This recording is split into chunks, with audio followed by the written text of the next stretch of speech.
Hey everyone, welcome back to my channel. If you're new here, my name is Emily. So this weekend's gonna be a very snowy, wintry, cold Pennsylvania weekend. So I wanted to do a little bit of a reading vlog since I'm not probably gonna be leaving my house much. I have not touched my driveway. It has about 4 inches of snow on it, and I think more coming. I plan on being home and doing just about nothing except maybe going to dinner tomorrow night. So I thought it was a great weekend to try to get a lot of reading done. Right now, I am in the middle of Siege and Storm, which is the second book in the Shadow and Bone trilogy. So I've got about 70 pages or so left of this book, and it won't take me long to finish. So that's what I'm going to start off the vlog with. I also have 2 books left in the TBR that I've picked for January, so I'm hoping to at least get through those 3 books this weekend, and I'd love to make some headway on Ruin and Rising, which is the final book in the trilogy. So to talk a little bit about Siege and Storm, I picked Shadow and Bone for a book on my TBR for January from my TBR jar Picks My Reads, and I didn't think that I was gonna like this series as much as I do. I didn't think it was gonna be something I hyperfixated on like I do with things that I like. It's not the level of like some of the Cassandra Clare books have been for me, or like Sarah J. Maas, but I really am enjoying this. And since I've heard that Six of Crows and Crooked Kingdom, the duology that comes after this, are even more well-liked, I'm very much looking forward to investing more time in the Grishaverse. So where I am in this, without giving too much away if you haven't read Shadow and Bone, is the premise is about a girl named Elena who is an orphan growing up with her friend Mal, and she ends up finding out that she has these sun summoner powers, and that makes her a Grisha, and she's a little bit older when she finds this out. I want to say she's like early 20s in the first book when we find that out, and that gets the attention of the Darkling, who is the most powerful Grisha in this entire world. And there's this thing called the Fold that is this dark, shadowy part of the land that you can't cross through without risking your life, and her power is supposed to help be able to safely cross that, or perhaps get rid of it altogether. So the discovery of this power basically just gets a lot of attention brought towards Alina, and you find out who the antagonist is about halfway through Shadow and Bone, which was a little bit of a surprise, but really shouldn't have been. There's multiple love interests for Alina in this series, and I feel like the fantasy world, book world, has ruined me because I feel like I'm cheering for a person I shouldn't be. Like, I'm pretty sure I know who she ends up with. It's not that person. So I'm cheering for the wrong person for the wrong reasons. But it's the red flag person in real life, but in the books it's the person I'd want her to end up with. However, it's getting more high stakes. We're getting to the point of like the big battle or confrontation that's going to happen. I don't know if we'll see that in this book since there's only 70 pages left, or if it'll be the beginning of the confrontation. Something big will happen at the end, I don't know. But I'm very much so enjoying this book, so I should finish it probably very quickly. And when I'm done with this, I will check back in and we'll pick the next book for the vlog.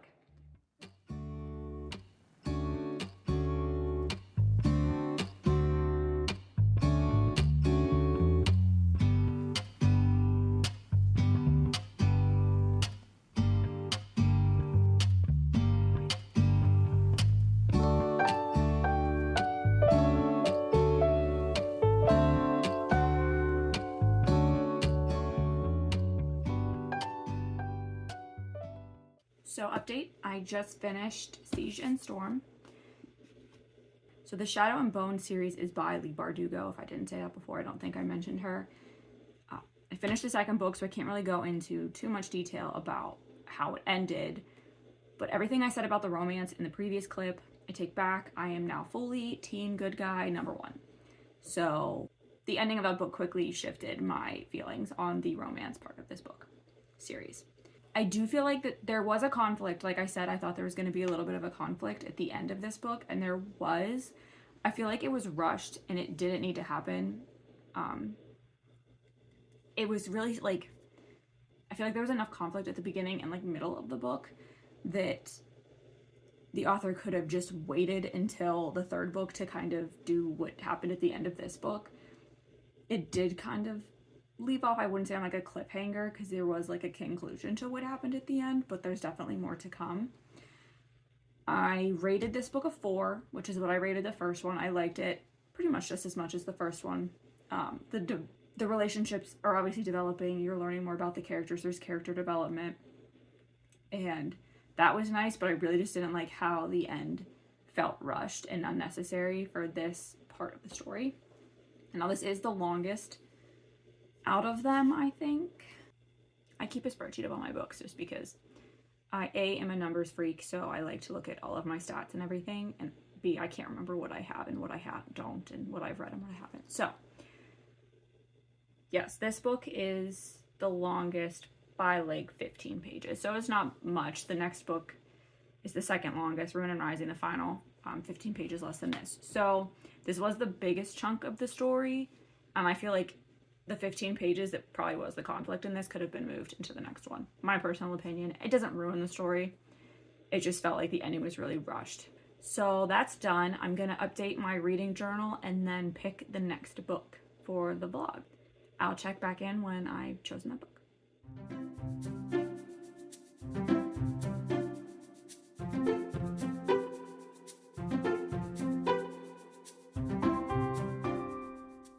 Sorry that the lighting in here is atrocious. It's like an hour and a half later because I've been trying to do some other stuff, but it's nighttime now.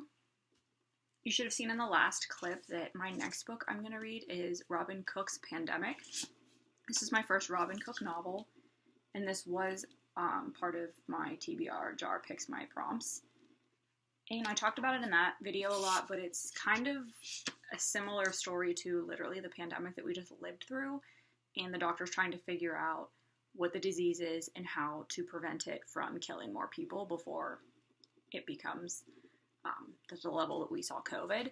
So maybe too soon to read something like this, but it looks interesting, and I do want to read one of his books because I know my mom's a big fan of his. So I'm gonna give it a try. I'll check back in either later tonight or tomorrow morning.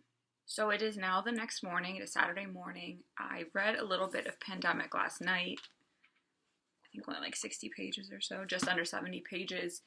And we're just now getting into the story starting. I'm not sure I'm completely vibing with Robin Cook's writing style. There's a lot of stuff I feel like he's over-explaining and that you have to have like a PhD to understand what he's talking about, which I'm not a huge fan of in books. I feel like anybody should be able to pick up a book and read it. And I don't consider myself unaware of a lot of the stuff he's talking about, but even to me, it's pretty technical. So maybe that's just how he writes. I don't know. However, we are getting into they just had their first victim of the pandemic and they're still trying to figure it out. So like all of the parts of the body that needed to be sent out for testing after the autopsy have been, and we're waiting on those results. So we're just about to get into the like nitty gritty of the book. It is interesting for sure. Is it kind of touching some wounds that maybe are too fresh to open a little bit, but not too badly. So my plan for today is to continue reading that book. I do have to go snowblow my driveway at some point because there's a lot of snow on it, and I am leaving later tonight to go to dinner, but it's still kind of early and I'm cold. So I'm going to wait until maybe closer to midday to go out and do that. So all morning I will just be reading. I'll update you guys when I get a little bit further along in the book and I know more about what's going on. So second update, I only read about 40 pages before I went outside to freeze and clear my driveway off. And then I showered, changed, and I'm manifesting reputation because all of Taylor Swift's like inner circle has changed their Instagram pictures to black and white. So girl, I am sick of all these teasers. Just give me the album. Anyway, where I am now, we still don't know what's going on, but I could give a better description of what the book's about. So it starts with a description of this Chinese medical student he's from New York City. He's going to school in New York City, and he goes to visit his dad's biotech firm in like New Jersey, I think it was, where they're working with like gene manipulation essentially, and they're starting an experiment there, and that's kind of where that cuts off. And then it goes to our first victim's point of view and what happened to her. And then it really starts into the book where we get Jack's point of view. Jack is the medical examiner that is looking into what's going on, and his wife Lori is the medical examiner chief, and all of this is in NYC. There's turmoil going on in their personal lives, and there's also like work stresses and stuff that's like second, like a subplot. But right now it feels like it's the main plot, and I'm not loving that. So I hope that in some way, shape, or form that this actually does impact the book, because if not, it's just wasted time, I think. But anyway, where I am now is Jack is trying to find answers, and he's a little bit overstepping his role as an ME and contacting like detectives and the police department, and he called like the girl that called 911 and everything for the first victim. So he's overstepping a little, and I think that's going to cause conflict with his wife, because she kind of told him, keep this on the down low. I don't want the city finding out that there could possibly be a contagious virus going around without us confirming it. He doesn't have confirmation of anything yet. So I assume the gene manipulation that the biotech is working on is going to come into this in some way, shape, or form, or there would be no point in putting that in there. But right now, that's all I got.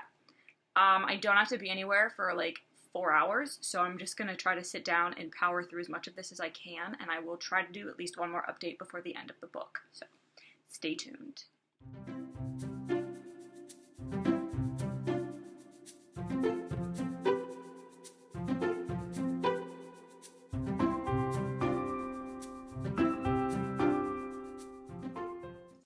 So last update before I finish, I'm literally just over halfway through this book, and we've now seen those storylines that I talked about earlier merge. So the gene manipulation storyline that the book started with, the little synopsis, that little sneak peek of that story that we saw at the beginning, has now merged with the story of Jack and the investigation that he's doing. So this is a lot of like medical jargon.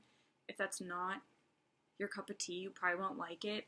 I don't hate it, so that's why I'm finishing it, but it's not my favorite. But I am interested in how it like will end, so that's why I do want to finish the book. But it's taking me a little longer to get through, and I think that's just because I'm not in love with the storyline. There are a lot of parallels to what we dealt with in 2020, which is weird because I think this book came out like literally the year before the pandemic.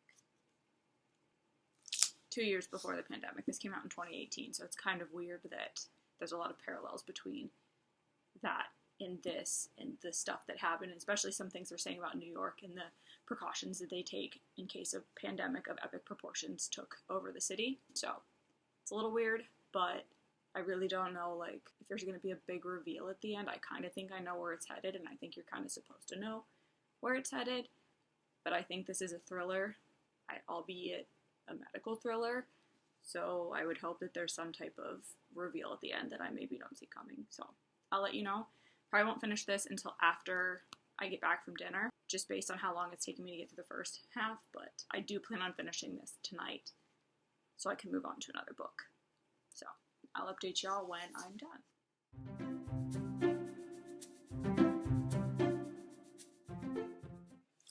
So I just finished Pandemic by Robin Cook. I didn't hate the book. My rating's gonna make it sound like I did. I gave it a 2.5 because it's not the kind of book I would recommend to people that read books that I typically like to read. This was not my cup of tea. I wish I would have read more about Robin Cook before I started this, because he is a doctor, he's an MD, and he writes medical thrillers.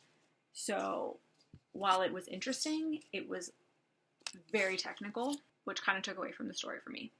However, I did enjoy the story. It did, and it also was predictable. Like, I knew where we were going with the storyline the whole time. But I also don't think pandemic was the proper word to use for this title. But it is what it is. So it was a fascinating read. If you like a lot of medical jargon in your thrillers, maybe you will like it. I also saw that this is like the 11th book in a series that follows Jack and Laurie Stapleton, who are the two main characters. There's other books to read like that. I didn't particularly love Jack as a main character, so I don't really feel like I'll read any more of those books anyway, but it was interesting, it was different, it was outside my comfort zone. I'm happy I finished it, but I don't think I'll be picking up a Robin Cook book anytime soon.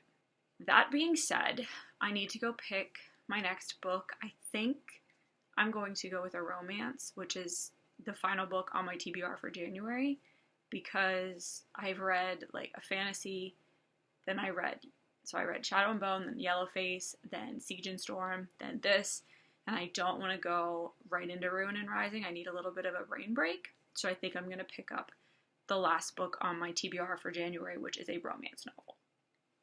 So next up for the vlog is Best Fake Fiance by Roxy Neor.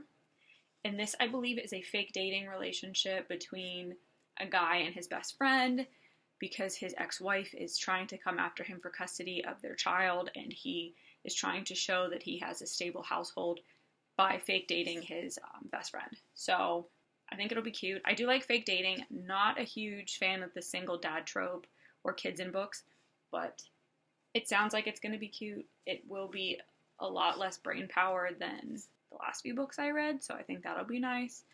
And the only thing I don't like about this book is it is like so rigid for a paperback. I wish it was floppier because it's not going to be super easy to read. But it's small, so that should help.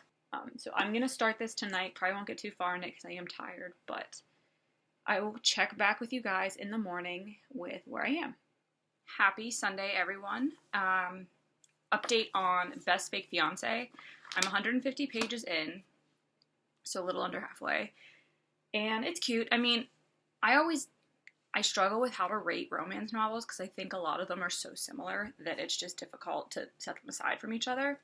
But this is childhood friends to almost lovers to friends to, I assume, again, will be lovers. I'm at the point in the book where like the tension has broken and their control on not showing their feelings for each other has broken. So that just happened. Our two characters are Charlie and Daniel. Daniel is a single dad. I thought it was his ex, but they actually never were together. It was just like multiple one-night stands that resulted in a child. And then Charlie is his best friend from childhood, who is a carpenter, and they almost had something happen when they were younger, like 6 years prior to this book. But then that was the day before Daniel found out he had a 9-month-old child. So the beginning of the book starts off with Daniel at a custody hearing. He thought it was just going to be a visitation hearing, and it ends up being that the baby mama is now requesting full custody of his daughter and wants to move her out of state and everything. So he lies at the custody hearing to basically say that he's engaged so that it shows that he has like a more put together home life. And he actually names Charlie as his fiance, so then he has to convince her to be his fake fiance. Daniel has like 4 brothers? Yeah, 4 brothers. So there's 5 of them total. And the banter amongst them and like the way that they're treating each other is honestly the best part of the book so far.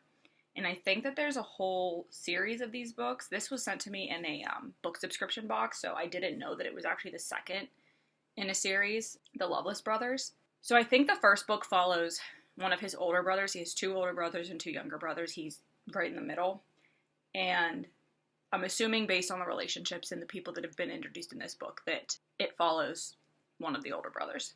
So far it's a cute story. It's kind of one of those where like they announced their engagement that was a secret and everyone's like, oh, it's about time. We all thought you've been together for so long. And they're both like, what are you talking about? When in reality, like, yeah, everybody probably assumed they were dating with how they treat each other. So I just read a book like that. Love Light Farms. Love Light Farms was like that. So that's kind of what this is reminding me of. So far, okay. It is a nice brain break from the books I've been reading before I go into what I think the next book will end up being, Ruin and Rising. So I needed something that was a little fluffier and easier to get through before I take that on. So I'll probably update again before I finish, but we'll see. So far, so good. So this is probably going to be the shortest update in the history of updates. 100 pages from where I last checked in, and it's literally been 100 pages of smut. So we went from friends to friends with benefits, and that's literally all that's happened for 100 pages. So I'm hoping that this book takes on more of like an actual plot. I get that it's a romance, and that romances don't always have like actual plots. It has the potential to be a good book. It has the potential to be deeper than it is right now, and it's just constant marathon physical interaction, trying to keep it clean here. So that's it. That's all I got. So hopefully in the next 150 or so pages before it's over, we actually have a storyline. And I'll let you know when I finish what happens.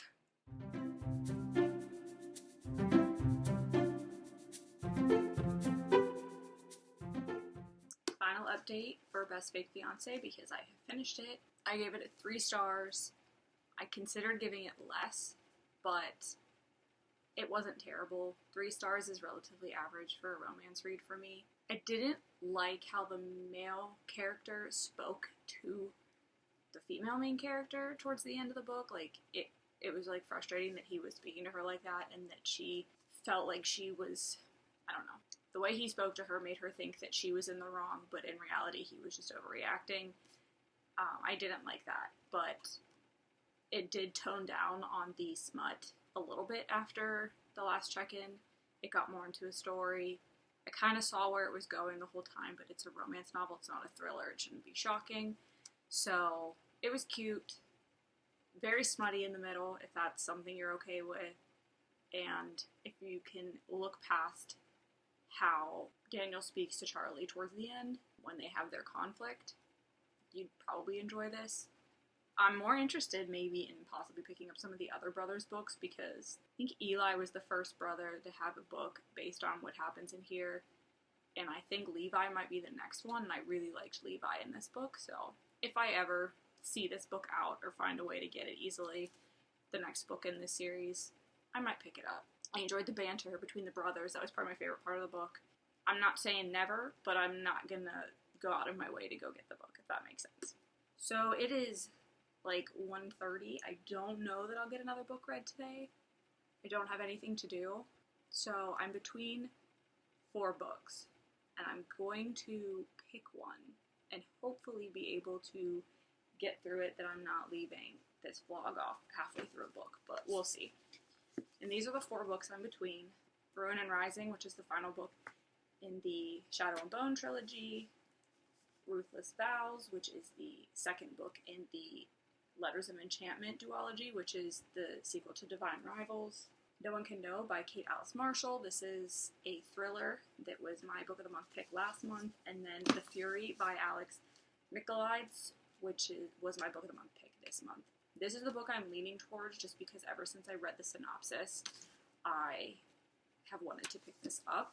I'm in the mood for a thriller just because I've read a lot of fantasy and I don't know that I'm ready to go into. I wanted to read Ruin and Rising next. I think I mentioned that earlier in the vlog, but I want some more time, I think, before I finish out this series. Still would love to read these this month. I have like a week and a half left of the month, so there's a good chance I'll get at least these 2 done, since I average roughly 3 books a week. I might hold off on this fantasies and just sit here in my cold, wintry hibernation and read a thriller, because that just seems where my mood's going right now. So the synopsis of this book is that this is a tale of murder, or maybe that's not quite true, as at its heart, it's a love story, isn't it? A reclusive ex-movie star and one of the most famous women in the world invites her closest friends to escape the English weather and spend Easter on the idyllic private Greek island. Found themselves trapped there overnight. Friendships concealed hatred and a desire for revenge. What followed was a game of cat and mouse and a battle of wits full of twists and turns, building to an unforgettable climax. The night ended in a violence and death. So this book is from the point of view of one of the people on the island, I think. I don't know. With The Silent Patient, he kind of threw me off towards the end, so I'm hoping this book is just as good. I haven't really seen many reviews for it yet because it just comes out this month. It just came out this month, so it's already out. Last week, it came out on the 16th, so haven't seen too many reviews yet, which is exciting because I get to go in this very blind without a lot of people's opinions. So I think this is what I'm going to start next. So this is probably the only update I'm going to give on The Fury before I finish it because I'm flying through it. I don't know if it's the writing style of this particular novel. I didn't go through The Silent Patient that fast. We're following a group of people that are on this Greek island right off the coast of Mykonos that is owned by Lana, however you want to say that name. who is a ex-Hollywood movie star. Her first husband, Otto, bought that island for her, and then he passed away after they had his son, Leo, who was also on the island. He's like 17, 18 now. And then her new husband, Jason, who's like a businessman. Their friend, Kate, who is a theater actress in London. And then Elliot, who is our, pretty sure, very unreliable narrator. I'll get to that in a minute. He is a theater writer. He writes plays. And then Agatha, who is Lana's like assistant, do-all person. And then Nikolai, who is the caretaker of the house. So he lives on the island at the house all the time. So those are the people on the island. We're hearing the story from Elliot's point of view. And it's very chaotic because he'll tell part of the story and he's like, how do I know that when I wasn't there? Well, it's based on things that I was told during that weekend or after. So you don't really know what to believe, because then he'll go back and be like, but this is actually what happened. So it's very chaotic how we're getting this storyline. The chapters are very, very short. So I think that's why it's going so quickly. And the writing style is in a way that like flows very easily. It is like you're in someone's brain. So it's very easy to read, at least for me. So at this point in the book, there's 4 acts. I just finished the second act, which is why I think this may be written more dramatically than it actually happened. I don't know, because Elliot is obviously a theater writer, so probably overly dramatic. We now know who has died. We don't know who committed the murder yet, and the way that this act left off, you think that there's like something happening on the island, and then Elliot's like, but actually that's not what happened. So let me get into what really happened. So we'll see. Probably will finish this tonight. I'll wrap up this vlog, and then I'm probably gonna go to bed because I've been reading a lot today, but this has been fun. I will come back when I'm finished with The Fury and do a final wrap up of the weekend. So yeah, that book happened. I don't know exactly how I feel about this one. I don't think I liked it as much as The Silent Patient. I didn't see the ending coming, all of it. It reminded me of like the back and forth and the chaos at the end of the book reminded me a little bit of like The Last Word by Taylor Adams. Not what happened in that book, but the fact that like you thought you knew what was going on, and then nope, just kidding, this is what's going on. Actually, no, this is what's going on. So that reminded me of that book, with just the chaos that happened at the end. Our narrator, Elliot Chase, was very delusional, and that played a lot into the book. Quirky. Yeah. You kind of get the gist the whole time that something's like off about him, but you don't understand everything and how everyone connects and how, like, what everyone's true nature is until the end of the book. So that, I think, was really done really well. But it was still kind of weird. I'm like between a 3.5 and a 4 on this book. I might settle just like on a 3.75. But yeah, didn't hate it, but didn't love it. So that's where I ended with that one. So final wrap up of the weekend. I started off Friday by finishing up Siege and Storm. This is the second book in the Shadow and Bone trilogy, and I ended up giving this book 4 stars.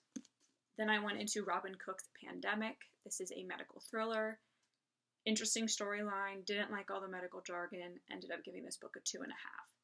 Not a bad book, just not for me. Next, I read Best Fake Fiancé. Ended up giving this 3 stars as well. Kind of a low 3. But because I just didn't like how the characters interacted a little bit at the end. But overall, I enjoyed it. And finally, I ended off with The Fury, and I gave this 3.5, 3.75 stars. So all in all, it was a decent reading weekend. I wish I would have had some higher rated books, but I still enjoyed all of them. I think I did a good mix of different genres. So thanks for spending the snowy cold weekend with me, and I hope to see you all in the next video. Thanks for watching.